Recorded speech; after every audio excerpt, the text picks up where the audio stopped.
Ketua umum partai sampai habis dikuliti oleh Pak Ganjar hanya dengan beberapa kalimat. Ini memperlihatkan begitu ceteknya atau dangkalnya kemampuan Kaisang sebagai seorang politisi.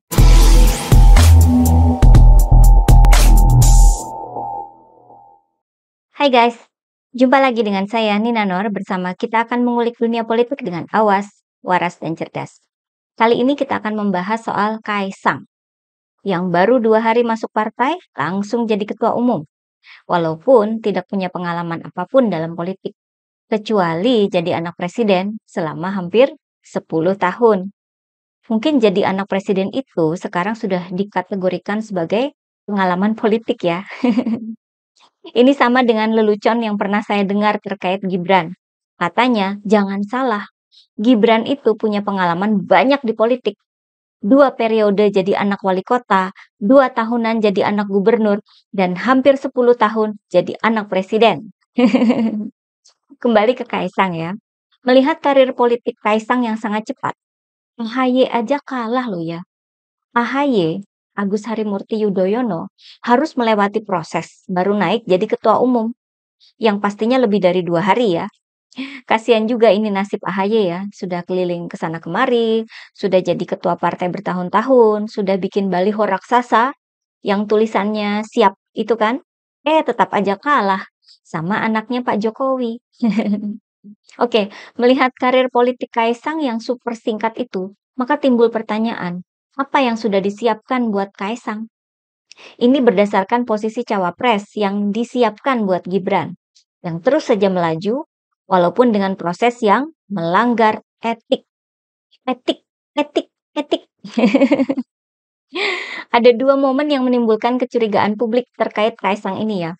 Pertama, adalah adanya usulan jadwal Pilkada 2024 itu dimajukan ke bulan September 2024. Awalnya kan di bulan November 2024, tapi kemudian diusulkan maju ke September 2024. Di mana bulan September itu kan status Pak Jokowi masih sebagai Presiden Republik Indonesia. Sehingga ada kecurigaan bahwa majunya jadwal Pilkada itu merupakan sebuah langkah yang dipersiapkan agar Kaisang bisa maju di Pilkada DKI Jakarta untuk jadi calon gubernur ya, selagi Presiden Jokowi masih berkuasa. Kedua, adanya wacana gubernur Jakarta dipilih atau ditunjuk langsung oleh Presiden, di mana ketentuan ini ada dalam draft Rancangan Undang-Undang RUU Daerah Khusus Jakarta, DKJ. Ini perubahan Jakarta ya, dari ibu kota menjadi daerah khusus gitu ya. Nah, wacana ini kemudian menjadi polemik karena sudah ada di dalam RUU. Padahal kan nggak demokratis ya. Kemudian wacana ini mendapat banyak penolakan di DPR sendiri. Berbagai fraksi di DPR RI menyatakan penolakannya, termasuk PDIP, Golkar, PKS, PKB, PAN, Nasdem, dan Demokrat. Yang akhirnya muncul juga penegasan dari pemerintah bahwa yang diusulkan oleh pemerintah adalah Gubernur Jakarta dipilih lewat pilkada. Lah kalau di DPR dan pemerintah menolak, itu gubernur ditunjuk langsung. Terus siapa yang masukin ke RUU? Nggak tahu deh kita ya. Yang pasti, adanya wacana Gubernur Jakarta ditunjuk langsung oleh Presiden juga menimbulkan kecurigaan. Seakan ada hubungannya dengan majunya jadwal pilkada ke bulan September itu ya. Bahwa diduga seakan semuanya dipersiapkan untuk mengakomodasi karir politik anak presiden gitu ya. Dari Kaisang sendiri, dia sudah mulai keliling-keliling untuk persiapan pileg. Dan kemudian sebagai salah satu partai koalisi pendukung pasangan Prabowo Gibran, nampaknya Kaisang juga ingin mendapatkan perhatian publik. Awalnya sih saya kira begitu, yakni ketika Kaisang tiba-tiba mengomentari jalannya debat capres pertama. Dengan pengalaman politik yang sangat minim, Kaisang mungkin kurang hati-hati untuk memilih lawan. Karena komentarnya itu langsung ditujukan untuk menyerang capres nomor 3, Ganjar Pranowo. Menurut Kaisang, dari pemaparan masing-masing capres, capres nomor 1, Anies, jelas mengusung perubahan. Sedangkan capres nomor 2, Prabowo, sudah jelas akan melanjutkan. Namun untuk capres nomor 3, Ganjar Pranowo, Kaisang merasa masih bingung dengan arah pernyataan Ganjar. Arahnya kemana gitu? Saya melihat ini awalnya sebagai upaya Kaisang untuk menarik perhatian buat partainya, PSI. PSI juga ingin mendapatkan efek ekor jas dari dukungannya terhadap Capres Prabowo. Apalagi secara angka, PSI masih sangat minimalis ya. Jadi wajar kalau Kaisang sebagai ketua umum PSI berusaha untuk caper gitu ya, cari perhatian publik, menciptakan peluang-peluang elektabilitas gitu untuk PSI. Tentu saja menyerang Ganjar itu seperti langkah bunuh diri ya bagi politisi yang minim pengalaman. Karena Pak Ganjar langsung memberikan balasan yang telak di depan awak media tanpa perlu konsultasi ke konsultan politik. Langsung diomongin dengan spontan. Kata Pak Ganjar, politisi tidak boleh kebingungan atau bingungan karena politisi harus bisa merespons dengan baik. Begitu kata Pak Ganjar mengomentari Kaisang. Ini udah makjelep ya. Kemudian ditambah lagi sama Pak Ganjar. Katanya, memang kalau untuk memahami ini butuh belajar dan perlu waktu sehingga bisa cerdas melihat persoalan dan tidak bingung. Makjelep lagi. Ya, kasarnya sih Pak Ganjar sama saja bilang kalau Kaisang itu tidak bersikap seperti seorang politisi. Dengan kata lain, menurut standarnya Pak Ganjar, Kaisang belum sampai levelnya untuk disebut sebagai politisi. Dan kedua, Kaisang masih butuh waktu lama dan perlu banyak belajar untuk jadi cerdas melihat persoalan dan tidak bingung. Artinya, sekarang Kaisang itu belum cerdas. Ketua umum partai sampai habis dikuliti oleh Pak Ganjar hanya dengan beberapa kalimat. Ini memperlihatkan begitu ceteknya atau dangkalnya kemampuan Kaisang sebagai seorang politisi atau sebagai orang yang mengomentari politisi.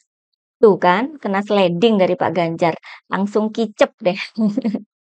Tentu Kaisang tidak lagi membalas perkataan Pak Ganjar ini ya. Sekali saja sudah cukup, sudah cukup babak belur. Nah, entah memang untuk mengalihkan isu dirinya di sliding Pak Ganjar, atau memang keceplosan, Kaisang kemudian mengungkap rencana karir politiknya. Ketika sedang berkampanye di Jepara, Jawa Tengah, selain mengingatkan warga pada hari pencoblosan pemilu 2024, kemudian ketika ada yang bertanya soal peluang jadi gubernur, Kaisang pun menyatakan siap buat maju nyagup di Jawa Tengah. Sebenarnya Kaisang bisa saja tidak menjawabnya. Bilang aja itu urusan nanti. Itu belum sampai ke sana atau apa kek. Namun Kaisang justru menyatakan kesiapannya maju jadi gubernur. Saya jadi curiga kalau ini sebenarnya keceplosan. Karena pihak PSI, partainya sendiri, kemudian memberikan klarifikasi dengan bahasa yang politis. Ini yang ngomong Grace Natali ya, salah satu petinggi PSI. Katanya sampai saat ini fokus PSI adalah Pilpres dan Pileg dulu.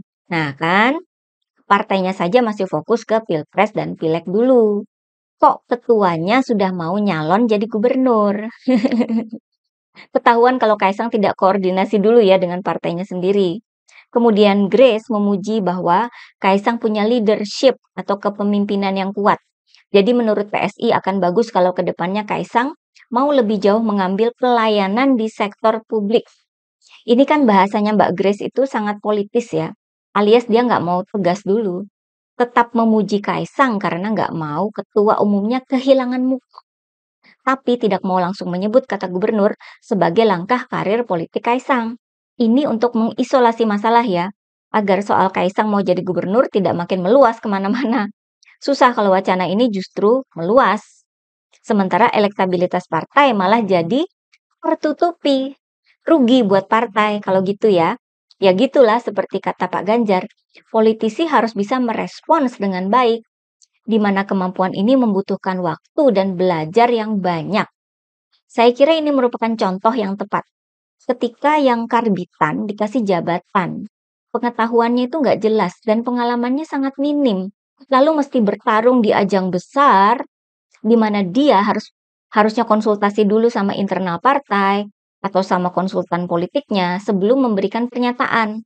Tanpa konsultasi itu, maka setiap saat ada saja kemungkinan dia ini untuk keceplosan, terjebak dalam pernyataannya sendiri, bahkan dibalas dengan telak, sampai membahayakan partai yang dia pimpin. Badan boleh salaman sampai nunduk-nunduk, tapi mulut masih bisa keceplosan. Oke teman-teman, sampai di sini dulu ya. Tetaplah awas, waras, dan cerdas. Begitulah kura-kura.